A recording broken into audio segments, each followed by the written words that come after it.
first sold to spas, but they never paid us. And I'm not going to say the spa's name, but they never paid us. That is very true. We actually did try 2 spas. I remember And they this. never paid us. They wanted consignment.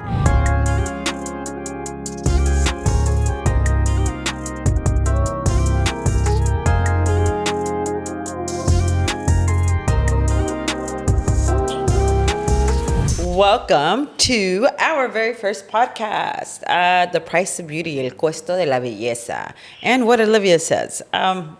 So my name is Nancy, and the reason we're starting this podcast is for many different reasons. But first of all, we want to talk about beauty standards for ethnic people and women, and the cost of it, and how we're supposed to be beautiful and all put together, but yet it shouldn't cost as much. And so having a beauty brand, having a spa, what it has taught us anecdotally, I'm not going to speak for everybody, but what we've seen within our community, what we see, what women suffer, what we go through, the expectations, our own expectations. So all things beauty, all things natural, and even how natural fits into all this, right? How we are supposed to be beautiful and put together naturally, and the myths and cons to that, what's true about that, what's not true about that, and all that good things in all our services. And we're just going to tell you what we're about. This is my daughter Giselle, and we're going to go into why and how this all started. But introduce yourself, G. Well, like she said, I'm Giselle, but people call me G for short. I've had that name for a while, actually. Like to claim it. So, but anyways, like she said, I am her daughter, and this kind of did start off of me, shout out me and skin conditions. Serious skin conditions. Yeah, since I was a child. So, yeah, I suffered a lot from eczema, I don't think... Sensitive skin. Just sensitive skin, right? Like anything would really irritate my skin, from perfumes. I remember growing up right around like puberty, I really started getting into like makeup, perfumes, body butter, body lotions, like all this stuff. But I just started breaking out in hives. Well, actually, she didn't notice it, but she broke out in hives way before that. And that's a great segment of how this product started and how the spa started and how that all started. So thank God I didn't ever really have that many allergies to either product or environment. My knowledge of, I think, allergies was maybe like a food allergy that I'd seen somebody. I didn't know what they were. Growing up in a Latina household, if you had mocos, you were sick. If you sneezed, you're cold. If you went outside barefooted, you're going to get sick. Or if you went to bed with, wet hair, te va a dar un resfriado, right?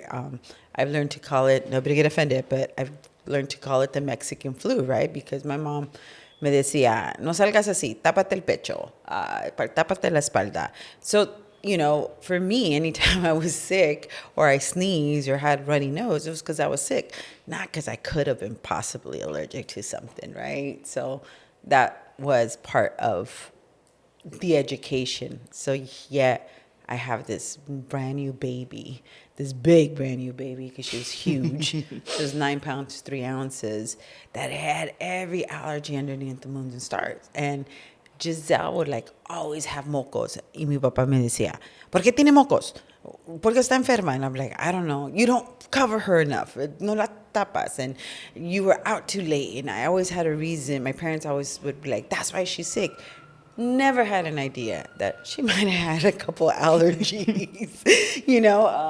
She might have been allergic to the pollen or something out there, right? And then one day she has this awful rash in between her legs, and I thought it was a diaper rash. And then I go, and I knew it wasn't a diaper rash. She just looked awful, irritated. She was crying. And at this point, she's about 6 months, and she's just irritated, and I'm irritated, and I don't know what to do, and I'm putting diaper rash cream on it. Again, sorry, I did not know. Ignorance was guiding me at that point, but I did know enough that I needed her to get checked out. Believe it or not, I don't think I had insurance at the time to tell you the truth. So I went to the ER. So don't hate because I went to the ER. I know it's a lot. But I didn't have insurance, and she didn't have insurance. And at this point, I'm also a single mom. But I had this really irritated child. And I walked into the ER. We waited forever, and the doctor comes in and goes, "Oh, yeah, this is eczema." Kid you not, I had never really heard of eczema till that point. And I was like, eczema? And he explained everything to me. And he prescribed hydrocortisone and something for anti-itch. And we went home and we used hydrocortisone. And thank God it kind of went away. But then I also noticed that her thighs, the skin on her thighs got thinner. It got so thin from using it so much that it almost looked like stretch marks. And again, she's about 6 months. So that was the beginning of me learning what allergies do to your body. And it went off on so many tangents. Her esophagus one time closed and she was almost airlifted. It was just a freaking mess. That's a funny story for another day.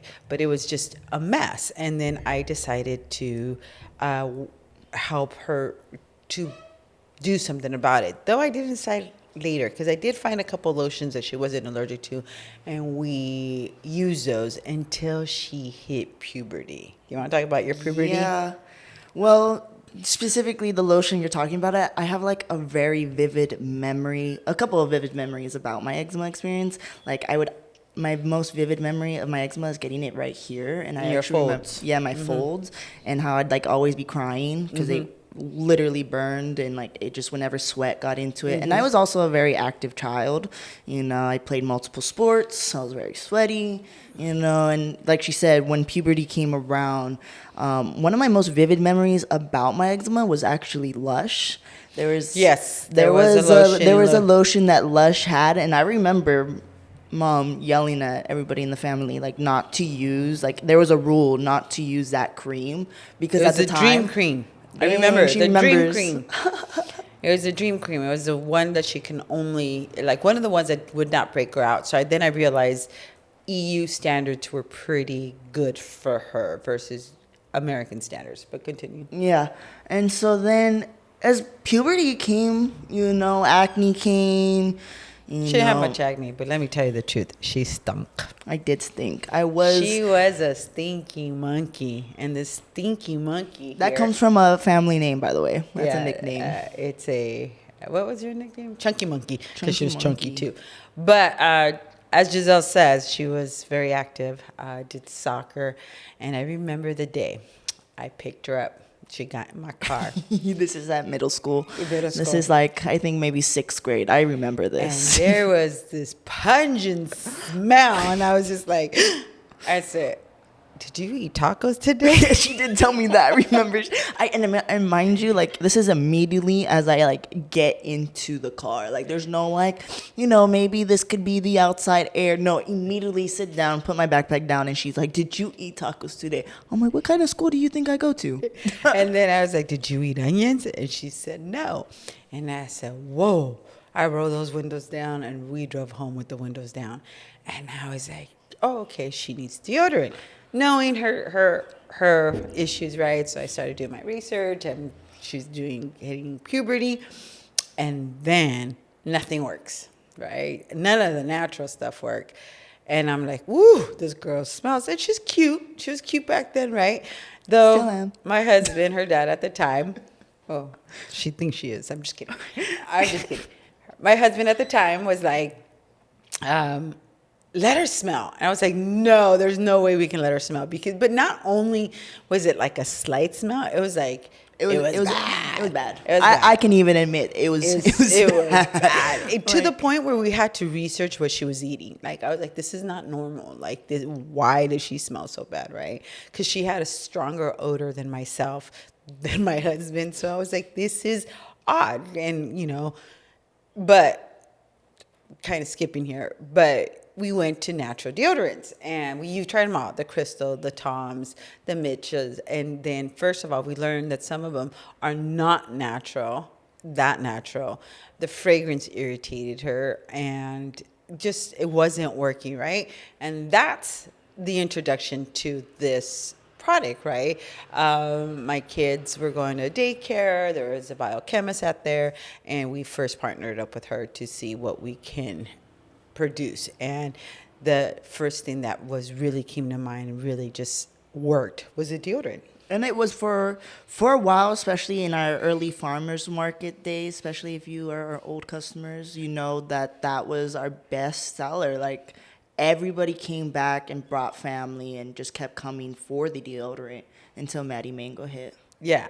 But the deodorant worked, right? So I put it on my kid.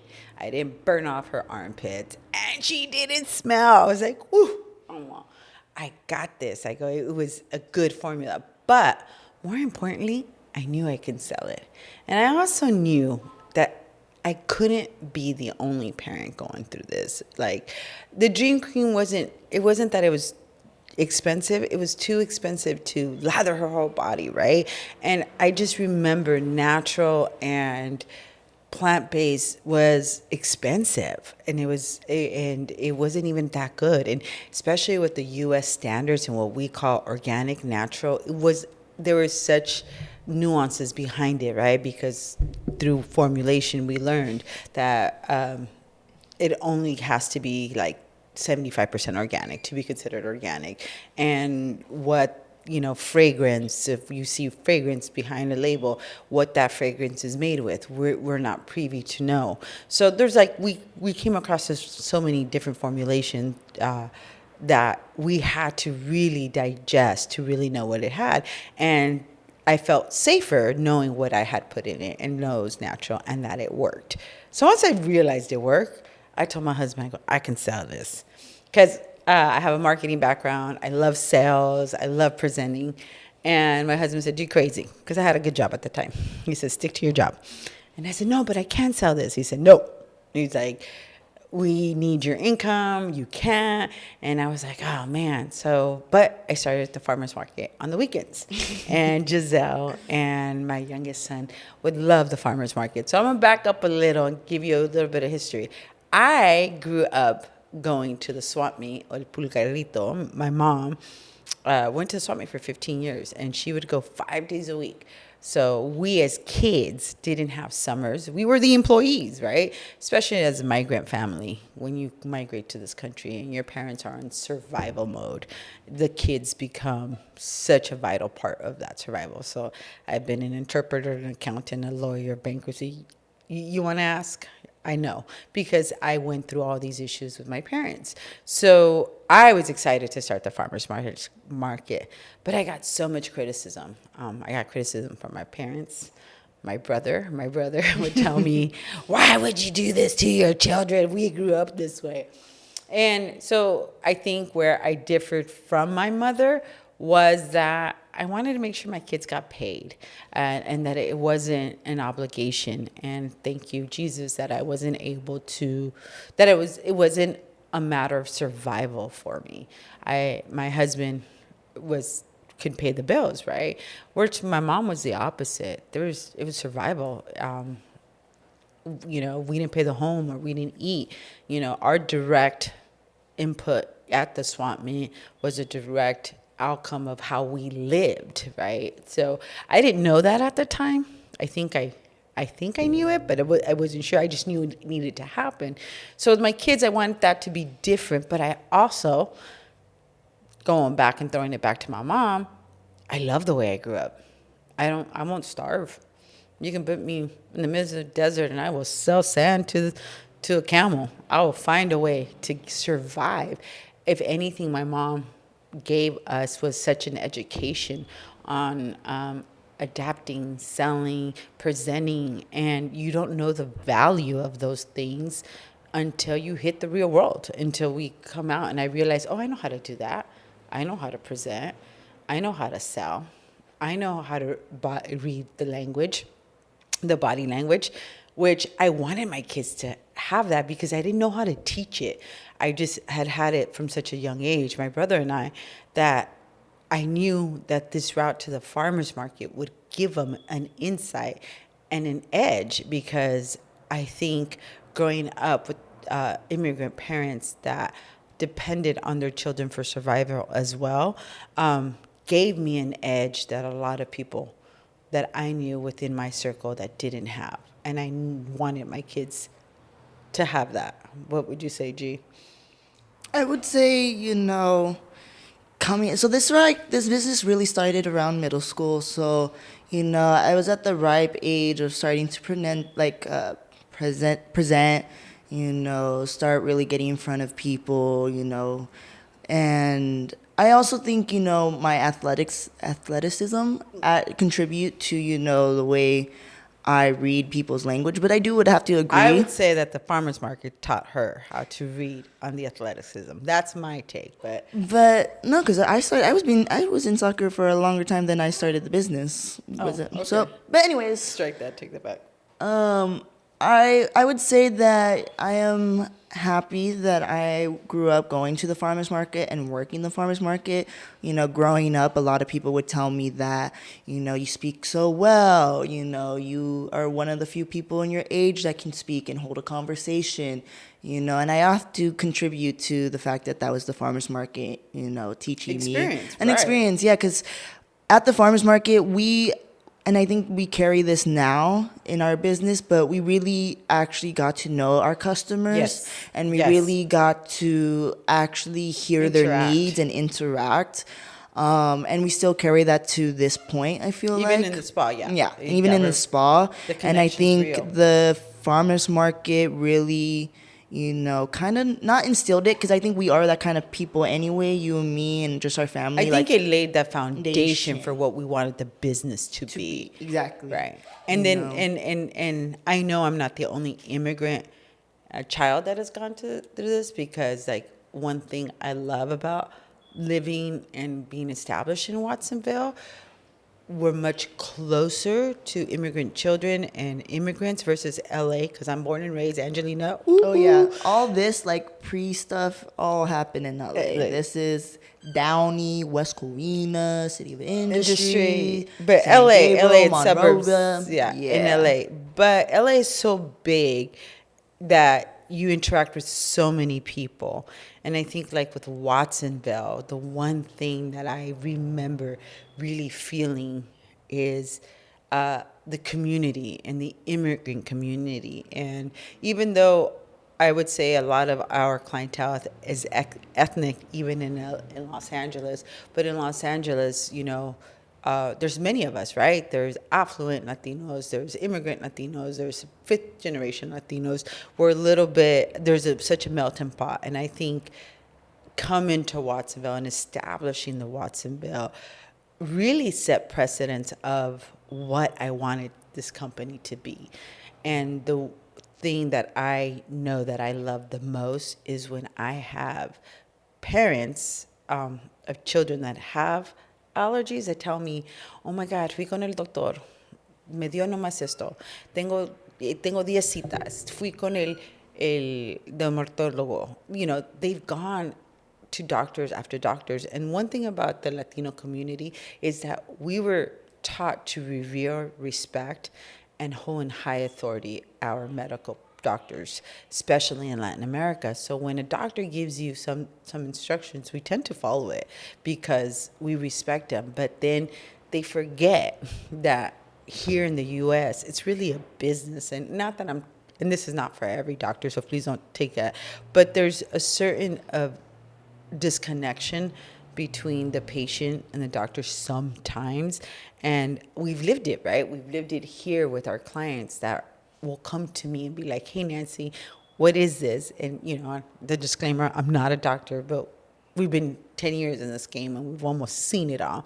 And I can say, hey, I think it's an eczema. I think it's psoriasis. I think it's a dermatitis, or I'm not sure. Or now it looks like a skin infection. And I can guide them to the questions that they should ask.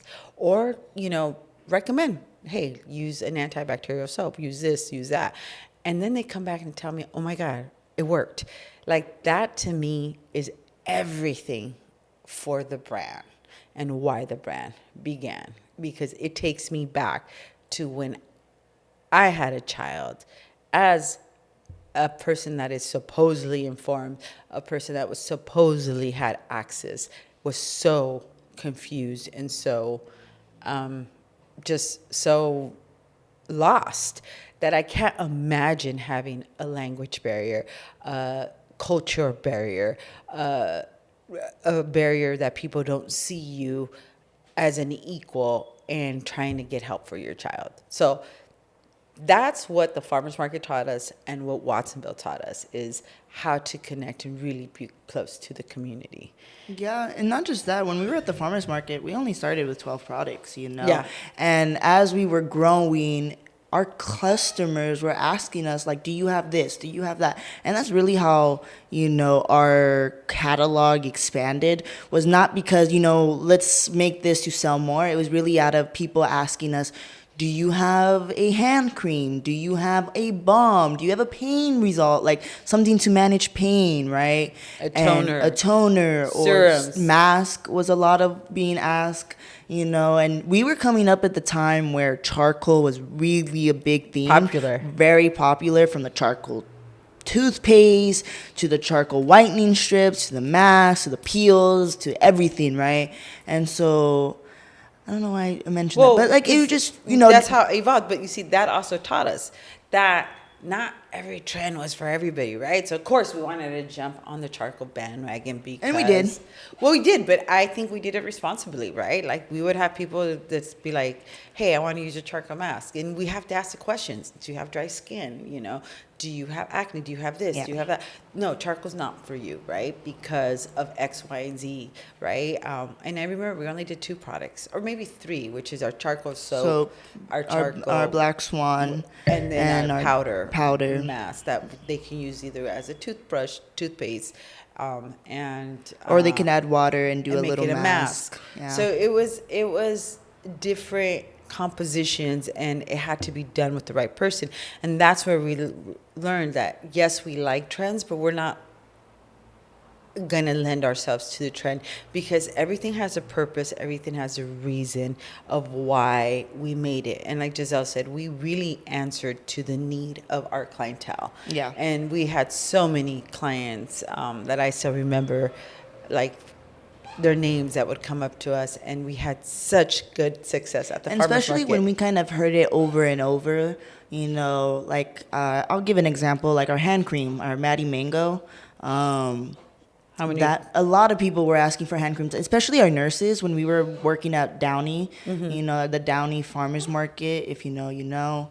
But yeah, they would come and they would just ask, like, we love your products, we love everything else, but do you have a hand cream? We're like, no, like we have this, but it was a lemongrass smell, you know, very eucalyptus, opening the nostrils kind of smell. And they're like, no, like something fruity or something floral. And we're like, no. And so first came out Rosy but Hip. No, Maddie Mango. Really? Papaya and tangerine. But we answered to the need of the client is what we mostly did, and that's how we grew. And then I remember we opened our first brick and mortar in Monterey Park. Well, before we did that, didn't we do the estheticians? No, we opened a brick and mortar. Let me tell you the lesson about business here. Because we had such good success at the farmers market, we're like, of course this is going to translate. Wait, also this, a lot of people were asking if we had a store at these farmers market from Monrovia. We did farmers market all the way down to like Long Beach, like the Valley. So a lot of people would ask, like, do you have a store? We're like, no, we have a website, follow us on IG, you know. And so take it away. And so I opened our first brick and mortar in Monterey Park, California, where we also manufacture, because so you guys know we produce everything. And then we'll talk about imposter syndrome in a little bit, but in Monterey Park I opened our first store, and I was like, yes, you know, we sell so much at the farmers market. It was crickets. And we were also like by the freeway exit, like it was a great location. It was a big spot, but nobody came. Nobody came. And nobody came because I knew nothing about marketing. I knew nothing of how to market. Well, she knew about marketing, but not social media. And this was like prime time social media. Everybody was sharing. IG came up, you know, Twitter, Pinterest. Like But I didn't have a social media before my business, and I still don't have a real personal social media. I just don't. I do, and the funny part is I like to overshare. I just think it's a lot of work to upload all kinds of stuff about my personal life, and I don't think many people want to know about my personal life, so I never posted, right? So then here is social media, and not one person, I think in a whole 1 year lease, I think I had about 15 sales. But I also had the manufacturer there. So I actually worked at farmers markets to pay the rent on that place because we never had sales. So I had to double my farmers market appearances because nobody was coming to the store, right? And I was like, oh my God. I was like, this sucks. But as my lease is up, my husband tells me we're moving to Watsonville. That is not true. That is true because that's Monterey and Downey, girl. Yeah. No. Listen, just no. No, we gotta go. Let me tell you how the order. Downey store came about. The Again, Downey store. How are you gonna jump from Monterey No. to Watsonville and then back to Downey? Downey, because we had Downey when we were in Watsonville. But you're forgetting the fact that we actually try to have other estheticians and train other estheticians. Not in Monterey Park. But we're forgetting about that whole history of our. No, that's where I'm getting to. If you would stop. No, because you're too young. No, So, I remember going to a secondary spot in LA where she had her own spot. I forgot her name, but she was this beautiful black woman, and she tried. That's right. Oh, that's right. Okay. Yes. Okay. Before we started our own spa. Okay. Okay. Yes, let me tell the story, and she can add the details. Before we had the Monterey spa, and then at our farmers market, people would be asking us, "Do you have a spa that do you uses do facials, or do you do facials?" And we're like, "No." Like, okay, does someone in a spa use your products?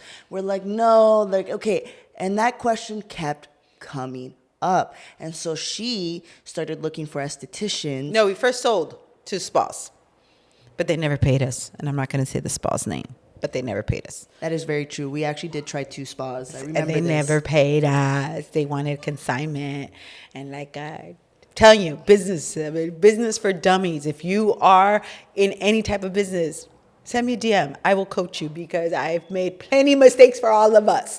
Many costly mistakes for all of us. But going back, these 2 spas did not pay us, right? I gave them a bunch of product. They were excited. And we also trained them, like, this is how you use it. This is the consistency. Yep. This is why you use it. Yep. You know, this is the order you use it. So we were sending them our clients, okay? So our clients were going there. We're excited to go to see them.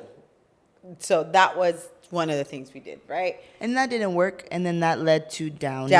Then we rented a room, hired an esthetician. Oh, yeah.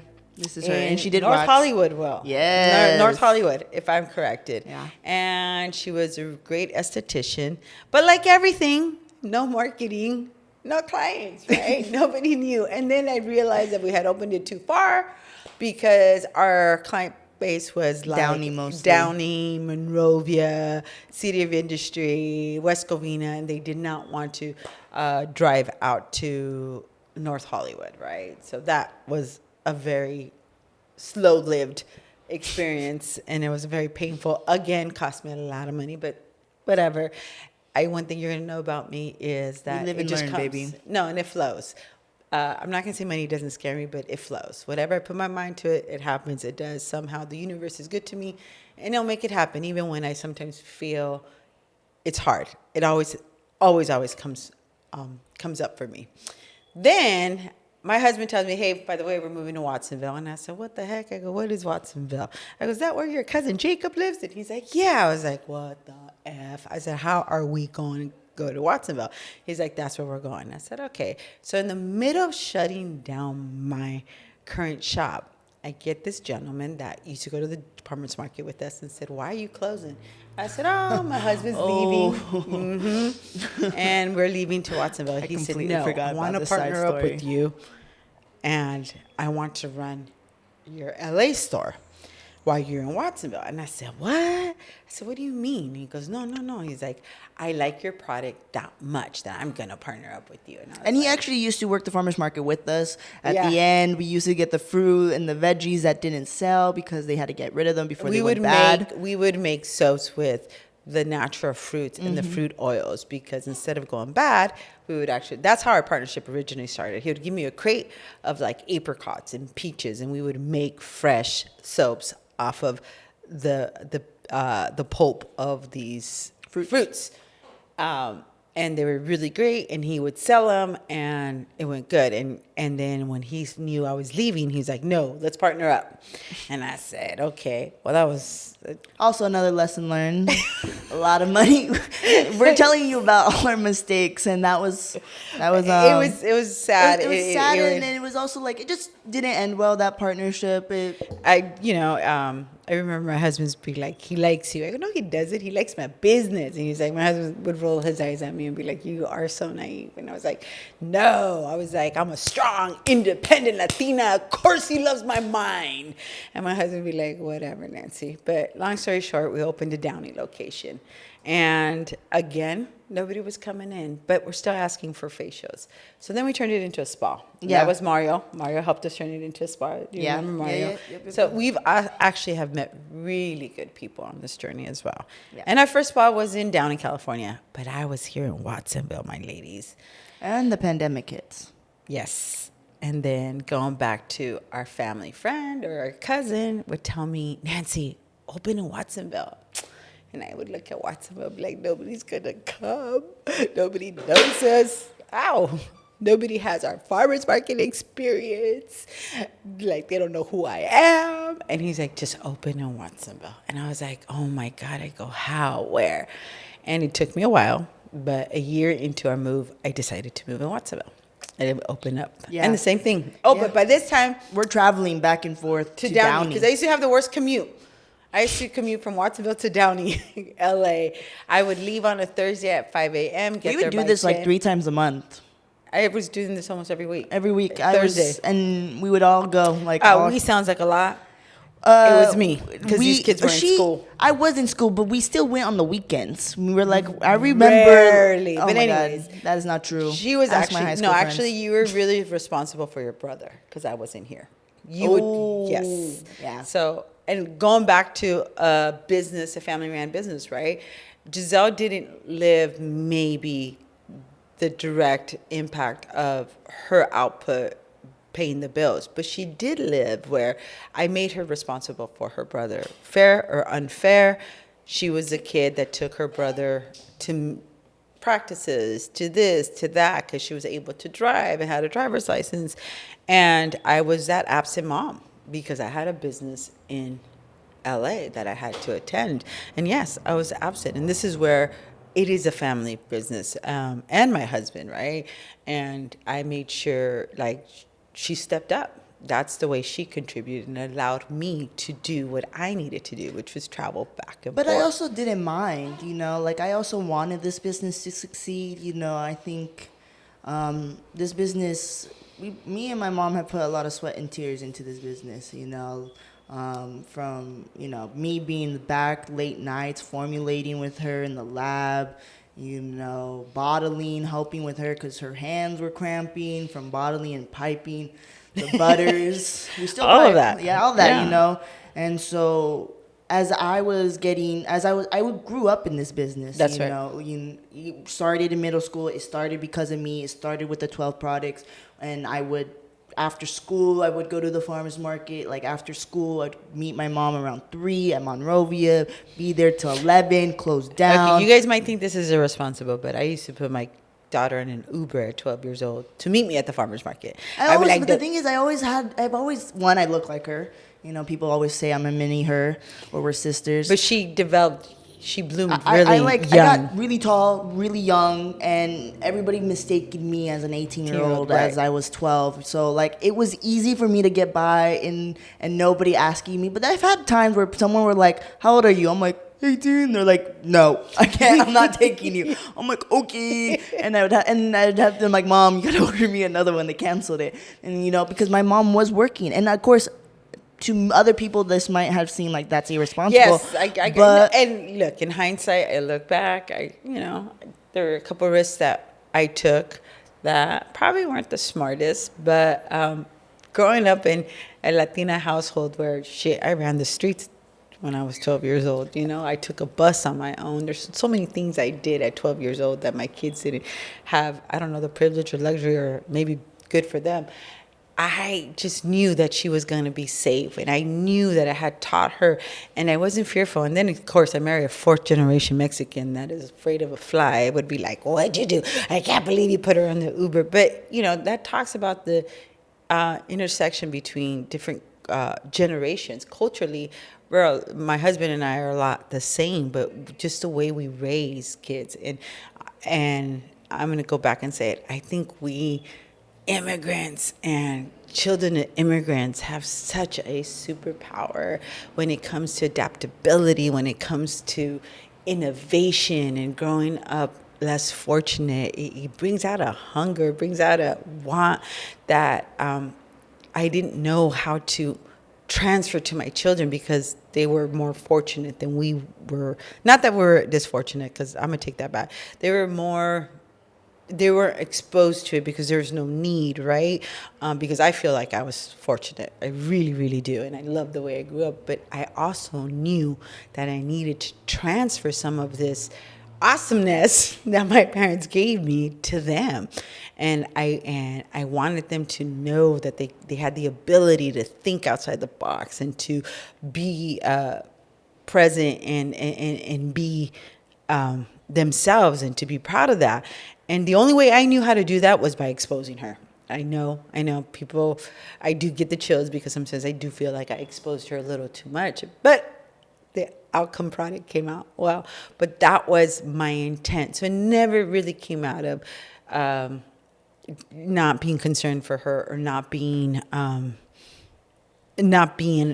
a present mom. It came out of, I knew that she can benefit from these skill set. And I think any immigrant child that listens to this will relate, right? We did some stuff that, you know, some of my white friends didn't do, or some of my more privileged friends didn't do. But at the end, as an adult, I reflect back and I'm like, damn, I'm better for it. And I just wanted my kids to kind of experience that. I did not want to rob them from that experience. And you see, there's 7 of us. I'm the last of 7. I have other siblings that will tell you the opposite. That will seem like, hell no, I never wanted my kids to experience that. Hell no, I made sure that my kids didn't experience that because they were either traumatized by it. I don't know if by the time you're the 7th child, it just gets a little bit more familiar. But like Giselle said, bringing it back to what the point is, this is a family business. And going back to how we opened here in Watsonville, let me tell you about Watsonville that I learned, that I knew but had not experienced. I've always heard that we Latinos or minority groups don't have equal treatment or feel a little intimidated. Yeah, LA, you have some of that, but LA is so big that you can stay within East LA, you can stay within LA. There's some pockets of Los Angeles you don't even need to speak English, and we're so I don't know if it's segregated. I don't know what it would be, but it's big enough to feel welcomed in that same small little pocket, right? Watsonville is the same thing, but what I did notice about Watsonville, because we have Monterey so close and we have Marina and Santa Cruz so close to Watsonville, is the racial tension, people. Can we talk about racial tension? And we moved up here in Trump's first election when he first. We were done when he was in office. But we moved right at the end of it. No. Yeah. We were here 2019. At the end. Biden gets elected in 2020. Oh, okay. Girl, come on. But, it's 2024, okay. Then he gets reelected. Sorry, my memory's shady. What I can tell you is what I learned in Watsonville is that the racial tension is thick. It's real. And we weren't treated the same. Like I've done it. I had that in Los Angeles, but not at the level of Watsonville and Santa Cruz. You know, my kids would tell me, "Mom, don't get ghetto. Stop it," because people were so rude. That's like the one thing I remember. People were so rude when we would leave Watsonville, when we would go to Santa Cruz. I don't think I recognized that, just maybe because I was a kid, you know. Well, you would tell me not to get ghetto. So you Well, did that's recognize because it. no, because that's you. I know how you react to people's and how you react to people's voices and how people. It So I know was how you react. no, but okay, Is but you got to admit, in LA, it wasn't this often. It wasn't. but we never went to the white areas. Let's be real. We never went to the white areas. Downey girl. was Downey not. was affluent Latinos, and you know that. Okay. And Well, and you would tell me that all the time that Downey was where affluent Latinos lived. Okay, well, I don't know what it was. I was never exposed to this much racial tension. Girl, you grew up in the most racial tension. What are Where? you talking about? Rolling Heights. How Oh, you but gonna be like? okay, but I was like you. I was young. I didn't realize Again, how exactly, racial tension. but- But let's take it back to no. Let's take it back to why we are in here in Watsonville. We're here in Watsonville because It somebody just gave comes me down the to we courage want to to serve our community. Yes, it does. But not just serve our community. Serve us right. Like, who says we don't like a clean, aesthetically pleasing place? Like, I was tired of going to get my hair cut and everybody having like 1970 chairs and the place not looking well. And that's not, no, I don't want to throw shade to anybody that's an entrepreneur here in Watsonville because it's hard. But I did realize that if we presented something nice, that people would come. If we presented something affordable and spoken in their language, people would come because there was nothing here. And that's why we get people all the way from San Francisco, Morgan Hill, San Jose, coming to Little Watsonville. That's what I'm really proud of, right? Because they want to be welcomed in their language. They want to be served in their language. They want something nice. I hate the fact that people think that we don't like nice shit.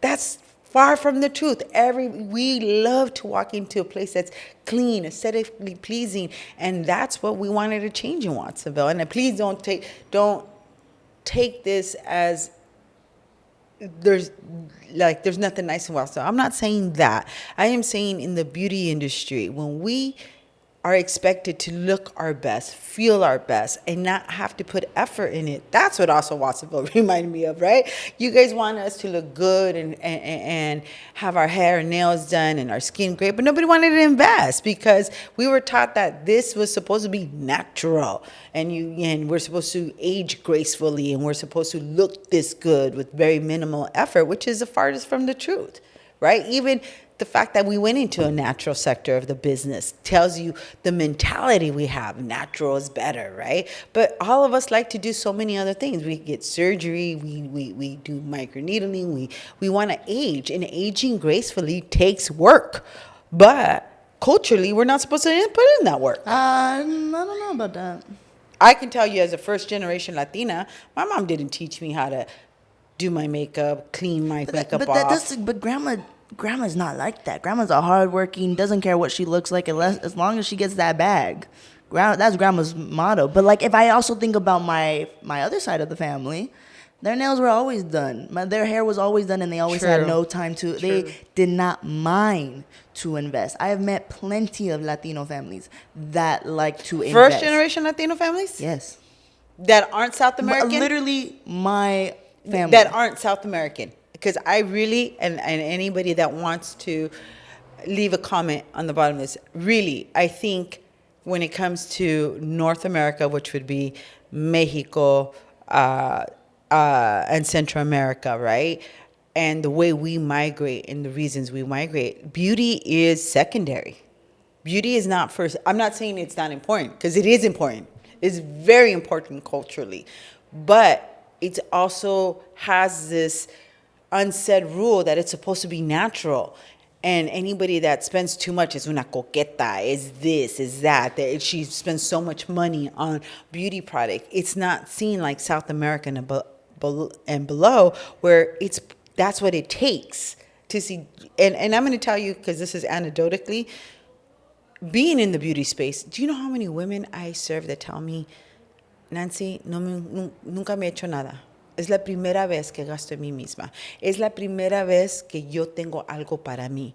That is the experience that we live here. And this is why I'm saying, anecdotally, like, we're supposed to be beautiful and put together, but yet not spend money on it. Mm-hmm. How is that possible? I'm not saying all Latinos are the same, but the ones that I mostly run into, I will admit, South America and down, las colombianas, las venezolanas, las chilenas, las peruanas, they recognize it takes money and effort to look like that. And that's what I love about that. But somehow, like the I one. also think, like, especially Central America, like, if we know the history about Central America, you know, the women ran the country for quite a while, right? While the boys and men were off fighting a war they shouldn't have, you know. That's another conversation for another day. But, you know, when you have working women and working moms that need to survive, that need Right, to, you right. know, And pay the bills, yeah. you know, put food on their put food on the table for their kids, for themselves, keep a roof, keep clothes on No, their even backs, Mexican you know, women, like, because yeah, you Mexican know, I agree. women that migrate come and work, Yeah, right? and they very they don't few. have the option nor the luxury to spend that much money, especially when they're raising young kids. I think that part is true, you know, Yeah. in certain cultures. And And again, I think, like, I'm gonna anecdotally, speak, this is what we see here. and I'm like, not speaking for everybody in any. and I'm gonna speak as a Salvadorian because we are Salvadorian. Like I said, like, our country was, you know, held up by women while the men were fighting, and like you said, grandma never paid attention to beauty, right? Because she needed to survive. That was the last thing on her mind of what she looked like, right? She needed to put food for her 7 children. She needed to put clothes for her 7 children and pay the bills. And I Okay. just think that's because she had to survive. Okay, whatever it is, but it is inherited and it's passed down, right? It's like instilled that beauty is supposed to be natural and it's supposed to be effortless, and it's not. And that's the one thing that we will mostly talk a lot about on this channel. So to wrap it up, I want to tell you the history of the name of Olivia's heritage, right? Like Giselle says that we are Salvadoran descent. I am fourth generation entrepreneur. Giselle will be the fifth generation entrepreneur. I'll try to make a long story short, but Olivia is my great grandmother, and she was a widow at 33 and didn't have much of an education, but the one thing she knew was to make chocolate, horchata, mustard, and cheese. And she went to the mercado, and my grandmother, great grandmother, had a brand new newborn baby when her husband dies. I think my tia Ana was about 3 months old, so brand new. So she goes and she becomes a successful vendor at the mercado, to the point where she sends all her grandkids and her daughters to college. And one thing my great grandmother knew was that education would be the way out of poverty, because she was impoverished. And so my mother, being the first grandchild, helped her. And my mom became fascinated with the art of sales and the art of business and reinvesting and investing in a business and growth. Excuse me. So my mom migrates to the United States at 18 by herself. And she's the only one in our family besides her little brother that came to the States. Yeah, but my mom migrates at 18 or 19 to be a maid in the Hollywood Hills. And I tell my mom she's the first Uber, because she comes and she has to walk up this Hollywood Hills all the time. And she's like super tired, right? And she says it was a huge walk every day, that first thing she did was buy a car. And then she would charge her fellow coworkers or the ladies that were walking up the hills a quarter to go all the way up. And then they would walk down. And then she became an entrepreneur. And my mom's been an entrepreneur ever since. Also, her mom, Thelma, Olivia's daughter, died at 42 and was very young, but was also an entrepreneur. So the point of Olivia is that she was tenacious. She was an innovator. She was a guerrera. She didn't take no for an answer. And it brings heavy emotions because we still feel her presence to this day. I got to meet her. I got to live with her. But my daughter has inherited that tenaciousness, that stubbornness, that innovator, because that's what the line of women that I come from are about. And even though I probably didn't have the same needs as my mother and as my great grandmother, it's still within me, and it's ingrained in me, and it's ingrained in me in a way that has allowed me to be successful, and it has allowed me to thrive where they survived. I have been able to take that and thrive. And that is the story behind the name of Olivia's Heritage. So it is my heritage to be a strong, badass, chingona, like everybody says. Yep. So that's how we'll end this series, this episode. I hope you guys enjoyed it. If you have any questions, please leave it down below. I think this is going up on YouTube, or DM us, Olivia's Heritage, on IG. And next episode, we're going to have Petra, which is my business partner, and how Olivia's Heritage is out to make a difference within our community. And Petra is one of the things I am most proud of when it comes to this business, and who we've been able to partner up with and just see so many changes. She is my business partner, and I can't get tired of saying it, but I'm so proud of her, and I am proud that we've been able to partner up with somebody like Petra. Anything you have to say? Nope. That's it. All right. I hope you guys like it. Please give us your feedback, and just stay tuned and learn more about Olivia's Heritage. And we're going to talk all beauty, and skincare is just the surface, because we do NAD, GLPs, B12s, and we do body sculpting, and how what we see with all our clients, and why we women subject ourselves to all this craziness, because we all do it at one level or another. And culturally, this is what we want to talk about. And then the next episode is going to be in Spanish. So all my Latinas that are bilingual and want to share this with somebody, please share our next episode, because it's going to be great. It's going to be all in Spanish. Toodaloos.